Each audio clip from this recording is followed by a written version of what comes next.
Hi everyone, my name is Emily Bagnell, and today I will be presenting on ADHD, or Attention Deficit Hyperactivity Disorder.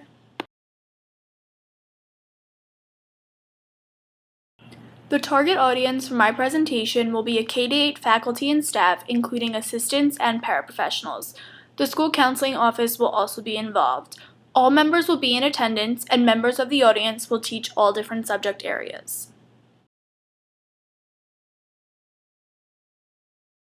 By the end of this presentation, the audience will be able to learn more about ADHD, have the proper tools and interventions to work with students who have ADHD at the counselor level, the teacher level, and the parent level.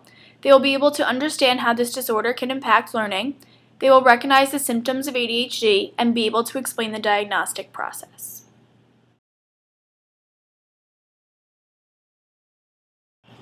Everyone should have received an email earlier this week that included a questionnaire. So I would ask if you could please take out that questionnaire, and if you could fill this out on your own.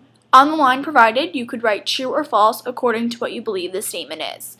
The purpose of this is to establish what you already know about ADHD and to see if you have any preconceived notions. And don't worry if it's right or wrong. By the end of this presentation, you will be able to tell if it's right.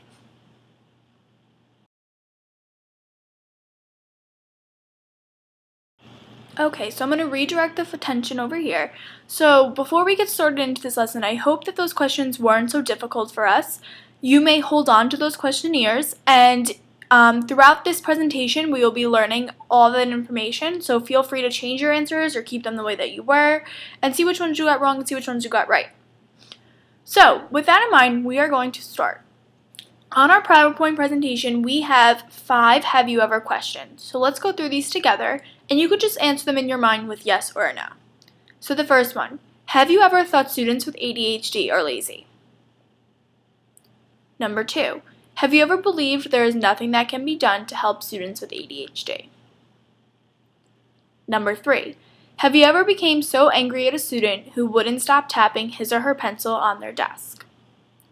Number 4, have you ever been in the middle of a lesson and got mad when a student called out the answer to a question? And number 5, have you ever reminded a student to bring home a certain material or a book for homework and they forgot it?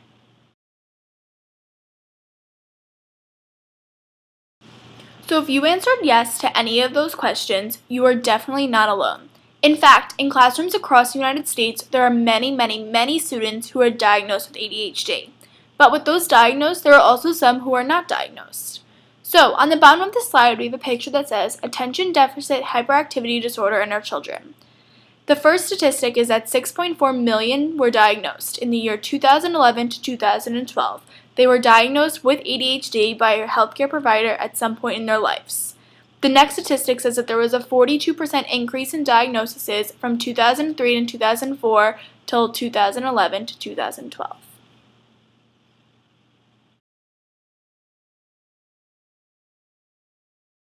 So according to Hinshaw and Ellison, author of the 2016 book ADHD, What Everyone Needs to Know, ADHD is an acronym for Attention Deficit Hyperactivity Disorder, which is a neurodevelopmental problem that can result in distraction, forgetfulness, impulsivity, and in some cases excessive restless physical movement from fidgeting to pacing. It is a complication condition of variable origins and dynamics that can show up in markedly different ways from person to person and throughout a person's lifetime. ADHD typically emerges in childhood. And since we all work with children, I'm sure we have seen children that have ADHD or those that we believe can be diagnosed.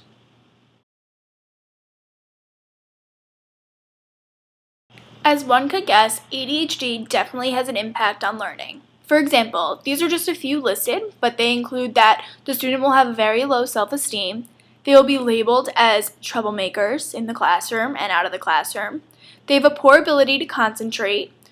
One resource stated that they're in a world they cannot understand. They're often excluded from their peers. They have organizational problems. They procrastinate. And they're also labeled as lazy and dumb.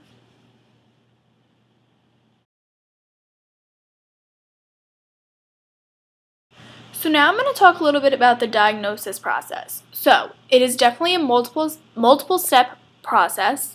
The first step is that the healthcare professional has to find out if the child's symptoms fit the diagnosis. So the healthcare professional, most likely in a lot of cases it is the child's pediatrician, will kind of contact the teachers and the parents and the caregivers about the child's behavior in various settings. As I will talk about in the future here in this presentation, the symptoms have to be present in 2 or more settings in order for the diagnosis to be made. From there, the healthcare professional will then consult the DSM-5 and can classify the child as ADHD inattention, ADHD hyperactivity impulsivity, or it could be a combination of both the inattention and the hyperactivity impulsivity.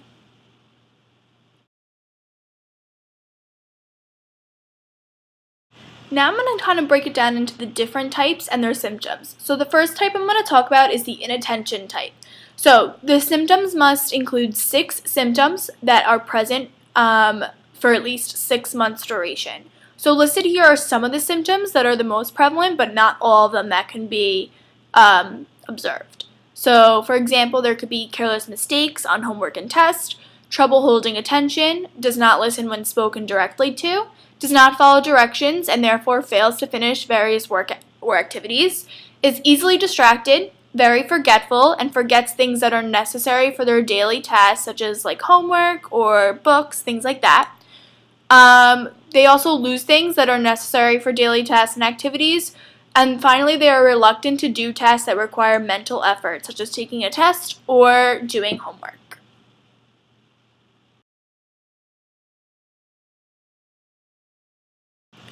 So now is the hyperactivity and impulsivity type. So just like the inattention type, students must have 6 or more of these symptoms present for at least 6 months. So again, these are not all of the ones listed in the DSM, but these are the most prevalent ones that have been seen. So for example, the student fidgets with their hands or feet and squirms in their seat, often leaves his or her seat, runs around when not appropriate, cannot do things quietly, is constantly on the go, or as resources say, is run by a motor, talks excessively when not allowed to, blurts out answers, cannot wait his or her turn, and often interrupts others.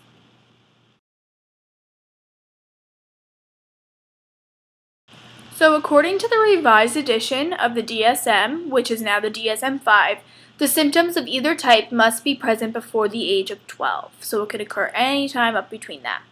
The symptoms are also present in 2 or more settings, like I stated before, so that usually involves school and home. And finally, the symptoms must interfere with the quality of school, social, or work functioning in order for the diagnosis to be made. So now I'm going to talk a little bit about the interventions and tools that can be used at the teacher level, the counselor level, as well as the parent level. So first I'm going to talk about the teacher level. So I'm sure within classrooms we have definitely seen students who have ADHD or should be diagnosed with ADHD. And a lot of us are not really quite sure how to go about that, since they often interrupt the classroom or being disruptive. But in order to promote their best academic achievement, there's definitely some interventions that we can put in place as teachers. So up on the board we have quite a few, but they're definitely not all of them. And these can include constant praise when they display inappropriate behavior, simple and short classroom rules, like they recommend about 5 to 6 classroom rules that are short and easy to comprehend, to often incorporate brief or physical exercise. I know in my classroom that I do a lot of like brain breaks is what I call them. So if we're in the middle of a lesson and I've kind of seen that the students are losing it, especially the ones that have ADHD in my classroom, we like run a lap around the classroom, or we do a few push-ups, or we kind of just like cool off for a quick 30 seconds to break into that learning. It's important to emphasize quality and not quantity, because a lot of students cannot push themselves to write a lot, but instead they'd be more focused on the quality of the work and not how much they are doing. You must teach the students how to self-talk through various situations, whether it's a tough assignment or a test, kind of promote the positive self-talk. An important one is to definitely keep the parents informed of what's going on in the classroom and how their child is doing.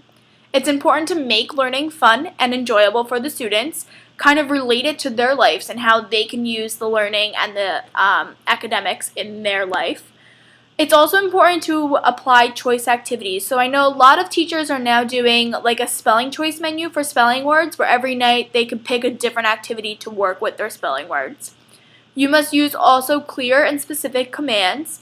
Definitely establish a classroom reward system. I've seen in many classrooms they do a behavior buck system, or they have red light, green light, yellow light, or if a sticker system, a stamp system. There's so many things that you can use. The students must be monitored, their behavior and their academic progress. For students that have ADHD, they should be given short assignments, and they could also be given oral options. So instead of writing a lot of things, they can maybe talk about it with their class, or instead of writing a report, they could record themselves speaking the report. Preferential seating is an important one that's definitely seen in a lot of classrooms. They should be seated near the front and away from distractions such as windows or the doors or the pencil sharpener or the tissue box. And finally, a teacher should have a lenient acceptance policy with their work, especially when it comes to the handwriting aspect of it and the length aspect of it.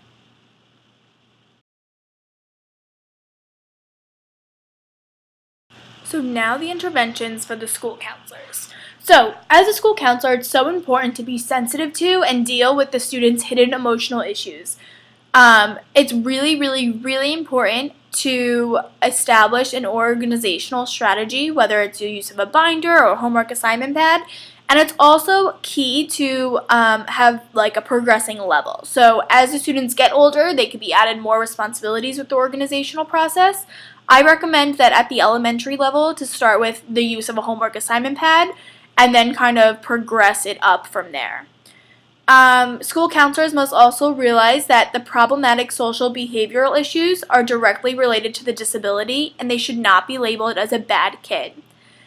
Within the school, an open atmosphere amongst the school, students and faculty should be promoted in order to promote any questions or comments or just information about the disorder that people would like to know. The counselor should constantly check in with the student on a regular basis, whether to make a schedule for that, meet once or twice a week, maybe meet at the end of the day to check the homework assignment pad. There's different things that can be done, and it's important to establish that with the student.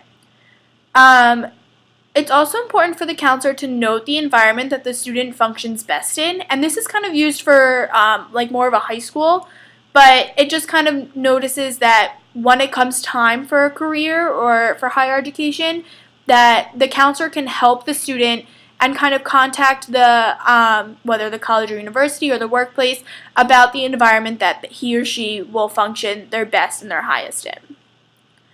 Counselors should also consult with the teachers about classroom interventions that can be put in place. They should provide behavioral interventions, and they should work on the individual or group level within the three aspects of coping skills, social skills, and self-monitoring skills. And the most important is definitely, as like the teachers, is to keep an open communication line with the parents.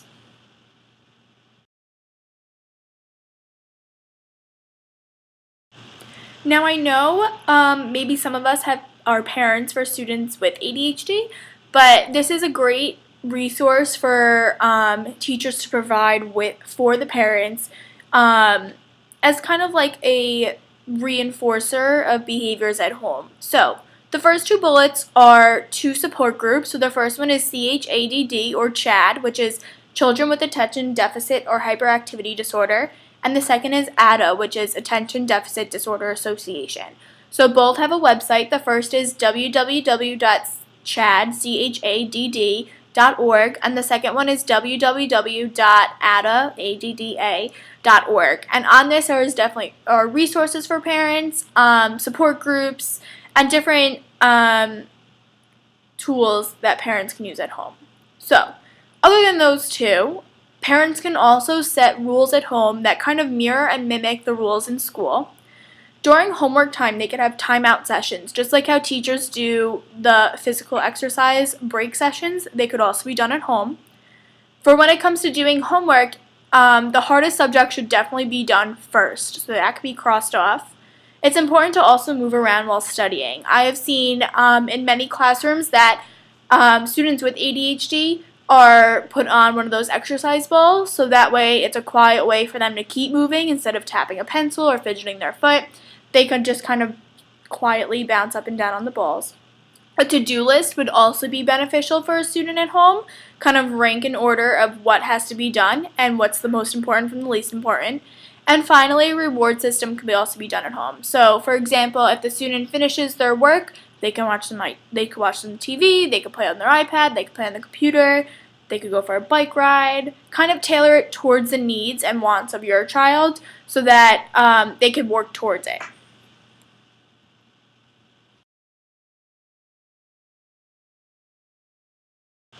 Oftentimes, a lot of educators are asked why we should be so concerned about students with ADHD. So, in fact, it is the most common mental health problem that can exist in childhood, and it affects 5% to 9% of children worldwide. In fact, it is more common in boys than girls, and their behaviors from this disorder can result in serious disturbances in relationships with parents, teachers, peers, siblings, and as well as academic problems, which is where the school counselor's role comes into place. The exact cause of ADHD is unknown, but it is found that appropriate and early intervention treatment is definitely needed. I know a lot of us have heard about the medication that can be used for ADHD, and a lot of results have found that the psychostimulant drug definitely improves ADHD.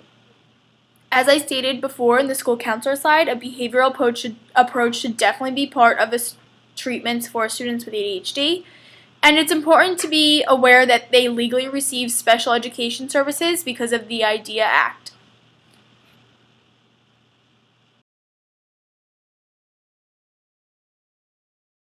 So the next two slides I have in my presentation are the American School Counselor Association's ethical standards for school counselors that can be applied to working with students with ADHD. So, professional school counselors have a primary obligation to the students who are to be treated with dignity and respect as unique individuals. They are concerned with the educational, academic, career, personal, and social needs and encourage the maximum development of every student. Professional school counselors are knowledgeable of laws, regulations, and policies relating to students and strive to protect and inform the students regarding their rights. They promote the welfare of individual students and collaborate with them to develop an action plan for success. And they consider the involvement of support networks valued by the individual students.